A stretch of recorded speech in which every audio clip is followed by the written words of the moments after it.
Hey folks, we're just gonna graph. I feel like I'm just doing this lesson again.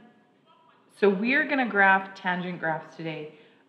We worked on sine and cos, and so now we're gonna do the rest of them. You are responsible for knowing all 6 graphs.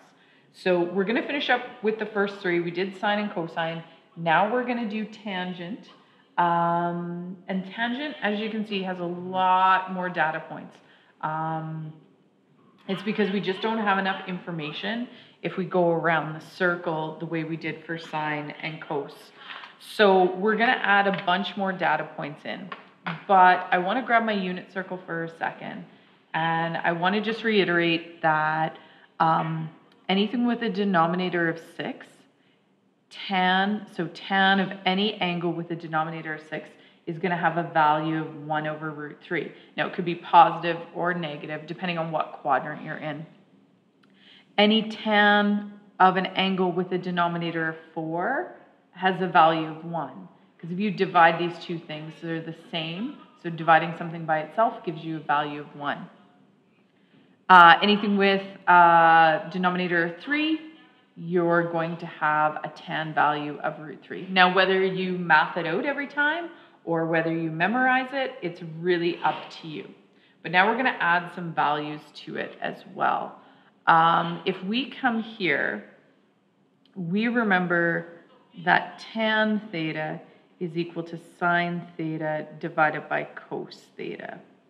All right, so that rule we know.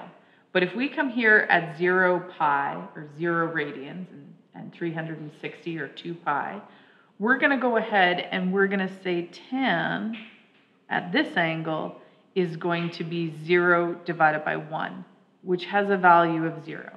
Okay, nice and straightforward, easy peasy. We're going to go up to pi over 2. We're going to do the same thing. So tan at pi over 2 is going to have a value of sine divided by cosine. Now this is 1 divided by 0. So we have a problem here. We can't divide by 0. That gives us a mathematical error in our calculations. So in math, we call this undefined. And you saw this last year in grade 11 when we were graphing rational functions, rational equations. We had asymptotes. So anywhere something is undefined, it is going to have an asymptote. All right, so we come over here to pi. So if we do tan of pi, that's going to be sine divided by cosine, which gives me a value of 0. So that's good. I can graph that point. And if we come down here to 3 pi over 2, so tan of 3 pi over 2, we're going to have negative 1 divided by 0. So again, we end up with that 0 on the bottom, and we can't have that. So we're going to refer to that as undefined. And anywhere it's undefined, when you graph it, undefined is an asymptote. Okay, so we should be able to pull that information from way back in chapter 6. Maybe you blocked it out, but it wasn't that, hopefully it wasn't that terrible. So here we are. Okay, so now we're going to fill in, I'm going to go to the bottom and we're going to do our positives first. Like I said, this is where I always start. So going back to our unit circle, when we're looking at tan of the angle 0, it's going to have a value of 0. So we're just going to fill that in, 0, 0. And then at pi over 4, if I go back to this, pi over 4, anything with a denominator of 4 is going to have a 1. Pi over 2, we get that undefined. So I'm just going to write UD in the table. It's undefined. We know that's going to result in an asymptote on our graph. At 3 pi over 4, we're going to be at negative 1. At pi, we're going to be at 0. And I'm just pulling these points or these values from my unit circle. That's all I'm doing. I know here in quadrant 4 at 5 pi over 4, I'm going to have a value of positive 1 because a negative divided by a negative is going to give me a positive 1. So then 3 pi over 2, we have another undefined. At 7 pi over 4, we have a negative 1. And at 2 pi, we're back to a 0. So you can see the pattern. All these graphs have patterns. That's the joy of trigonometric equations. So undefined, +1, 0, -1, undefined. So if we just keep going up, if I just pull my unit circle off to the side, I can keep this pattern going. 1, 0, -1, undefined. 1, 0, -1, undefined. Oh, I'm off. Sorry. And then 1, 0. Now that's assuming that your increments all change by the same amount. And mine are going up by quarter pies. So they're changing by a quarter of a pie. So although you can follow the pattern, just make sure there's a pattern in your x's as well. All right, so let's go ahead and graph that. And as I always do, I like to split everything in halves first, and then that would be pi over 2. And that would be pi over 4. This would be 3 pi over 4, 5 pi over 4, 7 pi over 4. So that's how I do it. It makes much more sense to me that way. Pi over 2, 3 pi over 2, pi over 4, 3 pi over 4, 5 pi over 4, 7 pi over 4 in the negative direction. Okay, I get a max of 1. I get a max or a minimum of -1.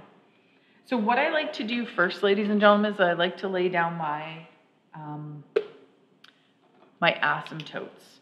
And the reason why I like to do that is because it kind of puts some boundaries into place, and I don't have to worry about erasing, because we know with an asymptote, the graph can never touch it or cross it. So we have to, that's why I put those boundaries in first. So my very first positive asymptote happens at pi over 2.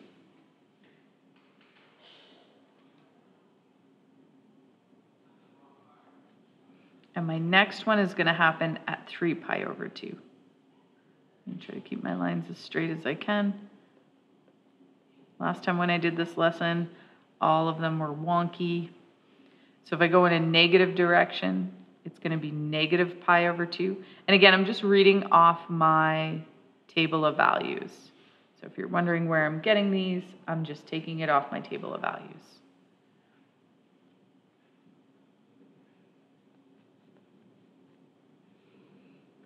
All right, they're a little crooked, but it's the best I've got at this point. Okay, so now I'm going to graph my other information. So I'm going to start here at 0, 0.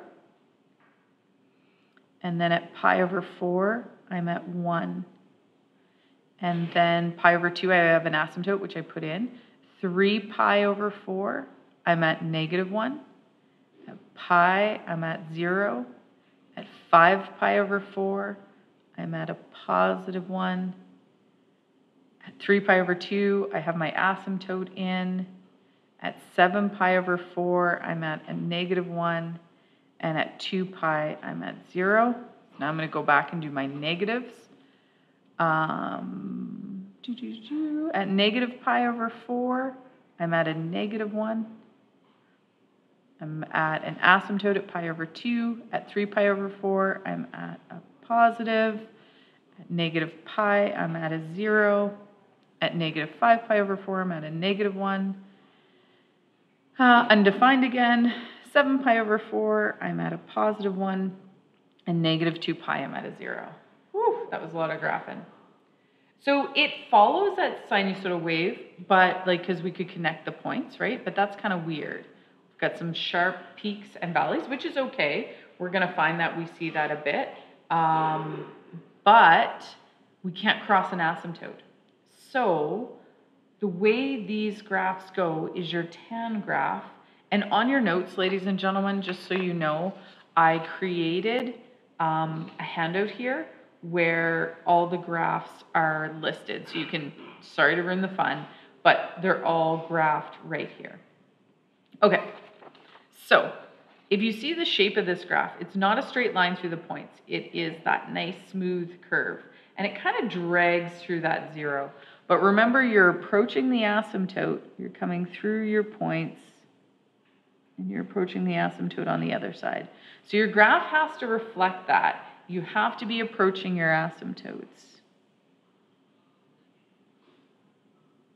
Might be easier to go from under to up. And this one, we're just getting the down portion of it.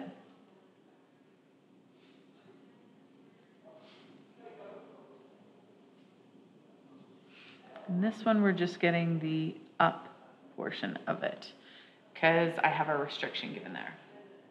Okay, so that's a tan graph. I remember tan, basic tan, as I start at 0, 0, and I rise to the right. So tan graphs start at 0, 0, and they rise to the right. That's just the way I remember it. It's something helpful to, when I'm laying a tan graph down, I know the pattern, so I'm going to graph it by patterns. But definitely, if you're not comfortable with that, math it out, make your table of values. A table of values will never lead you wrong. Okay, so now we're going to fill out, I'm just going to zoom out for a sec so we can see that table as well. Okay, so amplitudes are related to wave graphs. This isn't a wave graph. We don't have that. We've got a repeating graph here. So in the amplitude, I'm going to say we have none because we don't have the maximum point. The maximum point here is going to be infinity, and that doesn't make sense. So there's no amplitude. There's no top of this wave, and there's no bottom of this wave. They're infinite. The period. This graph is the only one that's different. Like sine and cos had a period of pi, but if you notice this, our pattern repeats in between periods. So -1/2 to +1/2, that's a distance of pi. And where am I? So between here and here, that's a distance of pi. And my whole graph repeats. The whole thing repeats. I have the +1, the 0, and the -1. So those repeat. So my period for this is pi. This one, what we're going to do is the domain is everything. The domain is -infinity to +infinity, but I can't have domains at the asymptote points. So we're going to pause on domain for right now. We're going to head down to asymptotes. We're going to make a general solution for our asymptotes. So these ones have theta, so I'm going to say theta is equal to, I'm going to take my first positive asymptote, which is pi over 2, and I know that my asymptotes occur every pi. They happen every pi. So plus, not a full rotation, but just half, pi k, where k is an element of the integers. So that's the domain statement for the asymptotes. And that's going to be important to our domain. So let's go back up to domain. We said our domain was -infinity to +infinity, with the exception of theta cannot equal where the asymptotes are. And you just created that statement down here, so we're just going to repeat it. But this time, this is the equation of the asymptotes. This is saying it can't be the asymptotes, so I use that slash plus pi k, where k is an element of the integers. Sorry, I'm running off the page there. I hope you guys left some more room. Now, sometimes you might see theta ER, and that's the same thing as this. Now, the reason why I'm using theta is because if we slide back up here, well, where am I sliding to? I'm sliding to here. We're not x's in the equation. The variable stated is theta, so we have to use the appropriate variable. Okay, the range. Range is super easy. It is -infinity to +infinity, because those graphs can go up. Zeros of a function. We have lots of them, so we're going to do a general solution. So we're going to pick the place where we have our first positive, which is 0. So 0 plus, and we travel just pi to get to our next one. So pi k, where k is an element of the integer. So you see how general solutions are coming in and making this better. Okay, so with that being said, y-intercept, nice and easy. It's the only thing that's not a general solution. It's just a 0. So that's your tan graph. That is, it looks nothing like sine and cos, so we kind of do it at a different point. All right, so now you have your 3 basic trig graphs. So we're going to move into your reciprocal graphs.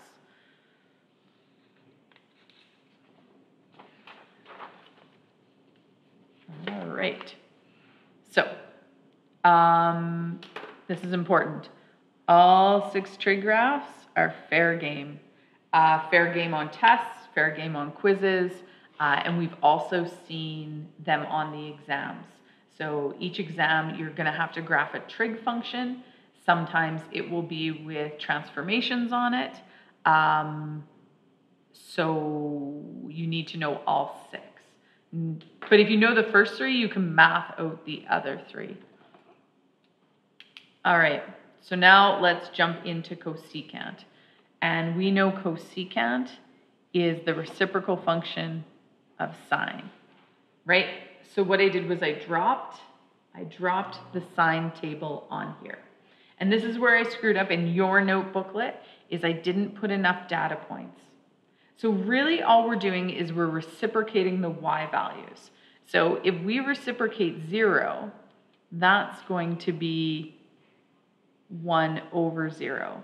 And we know that we can't have that. We can't have a 0 on the end. So that's going to result in an undefined or an asymptote where you see it. So I'm zooming in, I'm zooming out.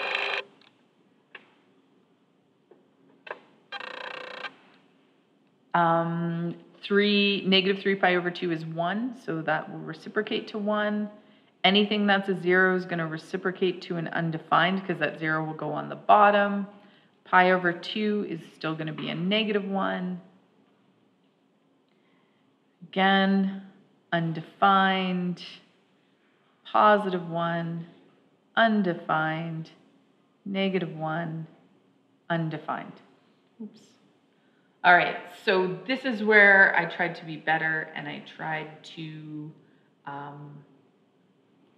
put more, like this is where I edited the notes. I put in more values in there. So if we graphed this, and maybe let's go ahead and graph that. That's, let's go ahead and graph that. So that's going to be 2 pi, pi, 3/4 pi, half pi,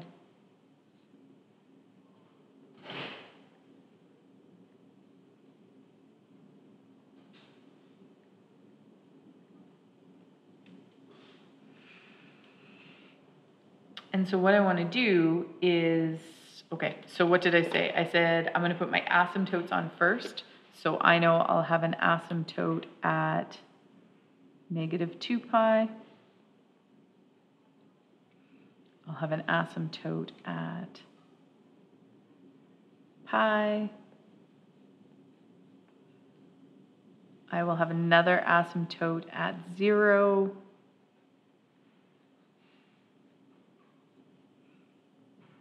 I have another asymptote at pi.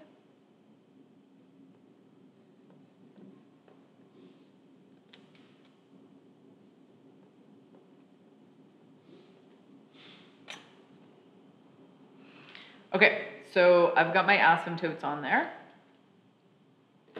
And now I'm going to graph my points given. So at negative 3 pi over 2, which is right here, I'm going to be at, I still didn't do increments on my y-axis. All right, so at negative 3 pi over 2, I'm going to be at 1. And at negative half pi, I'm going to be at negative 1. And then at pi over 2, I'm going to be at 1. And at negative 3 pi over 2, or sorry, positive 3 pi over 2, I'm going to be at negative 1. So the trouble is with the table I gave you, this is all you had. So there wasn't enough information. Not the end of the world, but we're going to add some other values in there. So I'm going to go to my positive side first. I'm going to pick a point halfway in between 0 and pi over 2. I'm going to pick pi over 4. Really, you could pick any point that you wanted. And then I'm going to go 3 pi over 4. And then I'm going to go 5 pi over 4 and 7 pi over 4. They're just halfways, and that'll just be a little bit nicer. Those will be quarters, so they'll be like that. So just a little bit nicer. That's why I picked those. Oh, I should have used a different color pen. Okay, my unit circle. So sine at pi over 4 is root 2 over 2. So when I do the reciprocal of that, that's going to be 2 over root 2. And that's not very helpful for graphing, so I'm going to change that right into a decimal in my calculator. 2 divided by root 2. And that's equal to 1.41. So almost 1.5.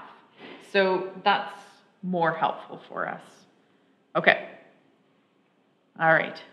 So now we're going to start filling in the other information. So at 3 pi over 4, we're looking at sine. It's also positive. So it's going to be the 1.41. Now you can put the 2 over root 2 if that makes you feel a little bit better. But this, I feel like I can graph this. At 5 pi over 4, I'm in quadrant 3. So I know it's going to be a negative 4.14. And at 7 pi over 4, I'm also going to be a negative y value, so it's going to be 1.41. So you can see how the knowledge of the unit circle is super helpful, especially in the graphing. So I'm just going to go ahead and follow the same pattern.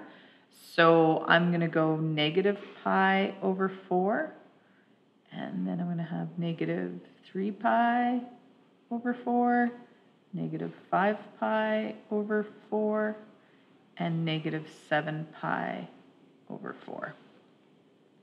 All right, so again, I'm just going to follow the pattern. Around the negative 1, we have 2 negative values, and that's going to be negative 1.41, negative 1.41. Around the positive 1, we have those same values, but they're positive. Okay, so now we're going to graph those points. That's going to add more data. So in between each asymptote, I have 2 extra points. So here, if I am negative 7 pi over 4, let me just put my ticks in so I can see it. So negative 7 pi over 4 is the one that's closest to 2 pi. I'm at a positive 1.4. I'm going to say it's there. That's an estimated point. Negative 5 pi over 4, I'm up top there. And what this creates is like a mini parabola that opens up. And then when I come around this one, I'm at negative 1.41, so I'm on this side, and I'm going to be over here. So this creates a parabola that opens down. And again, I'm going to be above 1 on either side, so it's creating a parabola that opens up. And then this one, look at this, I'm not even going to graph those other 2 points. I'm just going to make that parabola pointing down. When you go to do this graph on a test or a quiz, really what I'm looking for is that you know this value and that you know whether it opens up or opens down.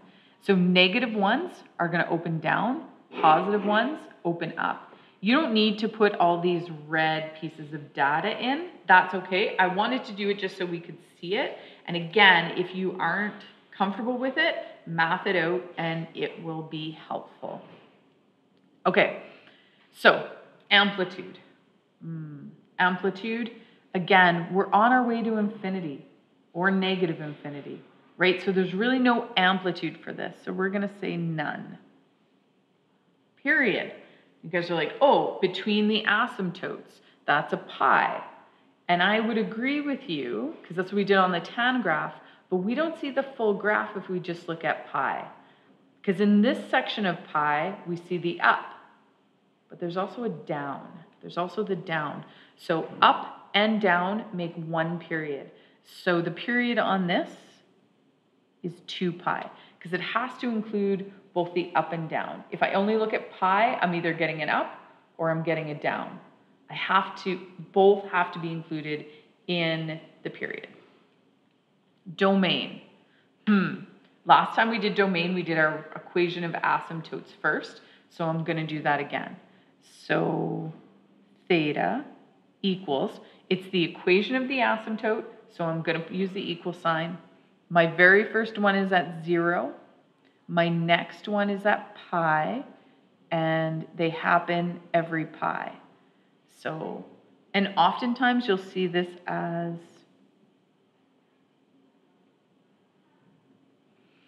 so if you see that in the answer key, these two things mean the same thing. I always find it helpful to always write down where my first one is. This is perfectly correct. This is perfectly correct. You need to be able to read both and know that they mean the same thing. Because if I put a 0 in here, I'm right back to my first asymptote. Okay, so let's go back to our domain. Our domain is everything. So theta ER, but theta cannot equal where the asymptotes are. So pi k, where k is an element of the integers. Okay, range. Range is weird because we have this whole section right here, this whole section that has no values in it. It will never have any values in it. It doesn't have values in it. So I'm going to make a unison statement. I'm going to say I can go from negative infinity to -1 inclusive in unison with, so that's my opening down parabola, in unison with my opening up parabola, 1 to positive infinity. Okay, now, because we don't have any range values down here, we have no zeros of the function. We have to say none. And because we have an asymptote that lies on the y-axis, we also have no y-intercepts. And I just want to remind you that you need to put in the nones. You need to actually state none. Because if you leave it blank, that to me doesn't tell me you understand what, maybe you're confused about what I'm asking, you're not sure how to answer that. If you write the word none, then I understand that you understand that there is no amplitude or there are no zeros to the function. Okay, so we're going to pause here. I encourage you to start the assignment because we're going to do the next 2 trig functions in tomorrow's lesson. If you have any questions, go see Miss Thompson in room 215. She is a genius at this and can be very helpful. Thanks, guys.